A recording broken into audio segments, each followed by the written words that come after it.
Oke. Di sini saya akan menjelaskan tentang fungsi komposisi dan fungsi inverse. Standar komposisinya menentukan. Definisi fungsi seperti fungsi atau pemetaan f dari A ke B adalah pemasangan setiap unsur di A di tempat satu unsur di B. Pemetaan f dari himpunan A ke himpunan B berlaku ketentuan berikut. Seperti dari himpunan A dan himpunan B bukan himpunan kosong. Pasangan setiap anggota himpunan tidak boleh lebih dari satu. Setiap anggota himpunan A harus mempunyai pasangan dari himpunan B. Dan anggota himpunan B tidak boleh tidak mempunyai pasangan dari A atau mempunyai pasangan lebih dari satu. Contoh pemetaan F dari A ke B. Contohnya yang dari A disebut daerah asal atau domain, sedangkan B disebut daerah kawan atau kodomain. Hasil pemetaan F dari A ke B disebut daerah hasil atau range. Kayak seperti ini.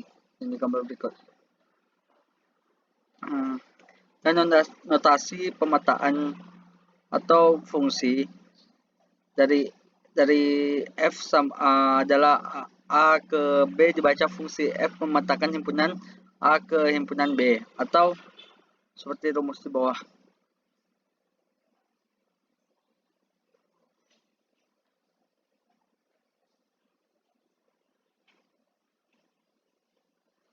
Dan jenis-jenis fungsi. Fungsi konstan atau fungsi tetap. Suatu fungsi dari himpunan A ke himpunan B ditentukan dengan rumus fungsi kali X. Disebut fungsi konstan apabila untuk setiap anggota domain fungsi selalu berlaku fungsi kali X sama dengan C, di mana C bilangan konstan. Untuk lebih jelasnya, pelajari contoh soal berikut. Seperti grafik di bawah ini. Oke. Jika sudah, kita lanjutkan ke fungsi linear. Yang fungsi linear ini adalah suatu fungsi X yang disebut linear apabila fungsi itu ditentukan oleh Fx sama dengan Ax tambah B, di mana A itu bukan sama dengan 0. Dan A dan B bilangan konstan dan grafiknya berupa garis lurus seperti yang di bawah.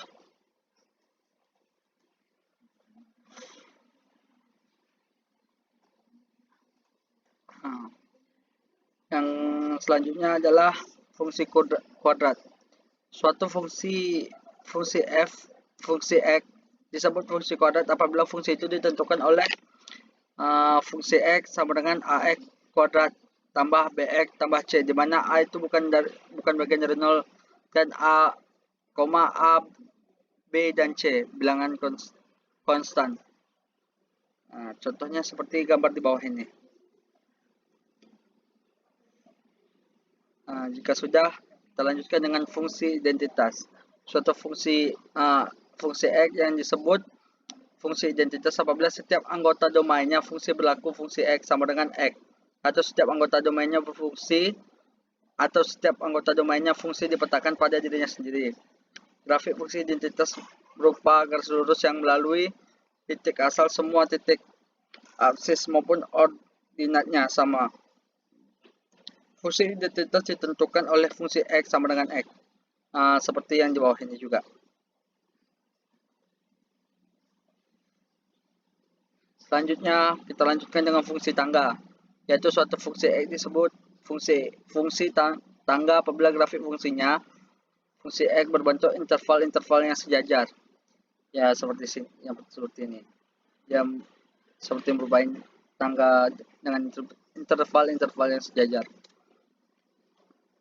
Dan selanjutnya adalah fungsi modulus. Suatu fungsi X yang disebut fungsi modulus atau mutlak apabila fungsi itu memetakan setiap bilangan real pada domain fungsi ke unsur harga mutlaknya.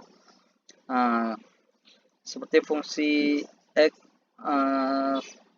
atau fungsi X ini di dalam seperti inilah, teman-teman. Yang selanjutnya adalah fungsi ganjil dan fungsi genap. Suatu fungsi X yang disebut fungsi ganjil apabila berlaku fungsi fungsi fungsi X sama dengan fungsi genap apabila berlaku fungsinya adalah fungsi genap. Maksudnya fungsi X di sini adalah genap, tidak memiliki minus. Jika fungsi min X tidak sama dengan min fungsi X, maka fungsi ini tidak genap dan tidak ganjil. Contohnya seperti berikut. Dan selanjutnya adalah sifat fungsi seperti fungsi injektif atau satu-satu. Seperti di fungsi ini adalah himpunan A ke himpunan B merupakan fungsi satu-satu jika setiap unsur yang berbeda di A memiliki peta yang saling berbeda, seperti yang di bawah ini. Di fungsi injektif dia adalah fungsi A ke P, B ke Q, dan C ke R. Kalau yang di himpunan sebelahnya adalah A ke Q, tapi masih B ke P dan C ke R. Dan yang bukan fungsi injektif dia hanya satu-satu, tapi di sini sedangkan A dan B itu sama-sama ke P, sedangkan C sendiri ke Q. Makanya ini disebut bukan injektif. Selanjutnya adalah fungsi surjektif atau pada. Di sini adalah lawannya seperti fungsi injektif. Dia adalah merupakan himpunan A ke himpunan D merupakan fungsi pada jika setiap unsur di B memiliki prapeta di A. Seperti ini. Fungsi subjektif ini dia bisa seperti contohnya di B dan C ini memiliki satu anggota dari himpunan B. Seperti ini. Selanjutnya adalah fungsi bijektif atau korespondensi satu-satu. Suatu fungsi yang bersifat injektif sekaligus subjektif disebut fungsi bijektif atau korespondensi satu-satu, seperti sini. Meskipun dia tetap memiliki satu-satu dari himpunan A dan dari himpunan B. Yang bukan ini seperti ini, dia bergabung ke P. Ini bukan, soalnya dia hanya untuk masing-masing himpunan A sudah memiliki satu-satunya dari himpunan B. Selanjutnya adalah aljabar fungsi. Misalnya fungsi X dan fungsi G. Fungsi X dan adalah dua fungsi dan X bilangan real.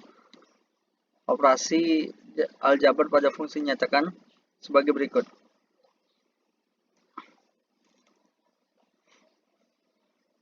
Seperti ini. Misalnya fungsi tambah G sama kali X sama dengan fungsi X tambah G. Atau dengan sama elemen X elemen DF dan setangku DG. Seperti itu. Yaitu fungsi komposisi. Pergabungan operasi dan fungsi secara berurutan akan menghasilkan sebuah fungsi baru. Pergabungan tersebut disebut komposisi fungsi dan hasilnya disebut fungsi komposisi. Contohnya seperti ini ya.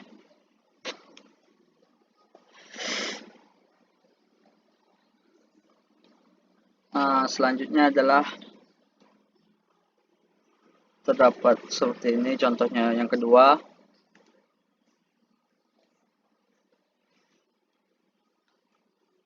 Jika sudah, selanjutnya seperti sifat fungsi komposisi seperti asosiatif dan identitas.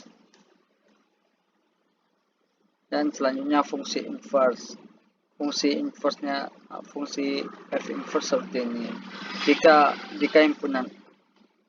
himpunan A-nya di kiri, sedangkan kalau fungsi F dia seperti gini. A ke B, fungsi himpunan A ke himpunan B. Jika fungsi inverse F, maka himpunan B ke ke himpunan A. Contohnya seperti ini. Kebalikan dari fungsi f. Langkah menentukan fungsi inverse. Misalnya seperti fx ya sama dengan y, kemudian ubah menjadi bentuk x sama dengan f y. Tuliskan x sebagai f pangkat min 1 y, sehingga f pangkat min 1 y sama dengan gy. Ubah huruf y dengan x sehingga rumus inverse menjadi f min 1 x.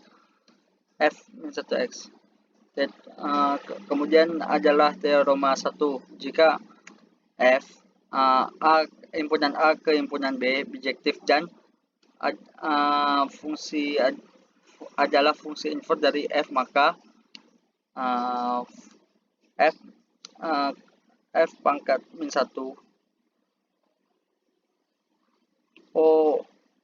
f sama dengan f pangkat min 1 sama dengan i. Dan seperti teorema kedua. Jika sudah, kita lanjutkan dengan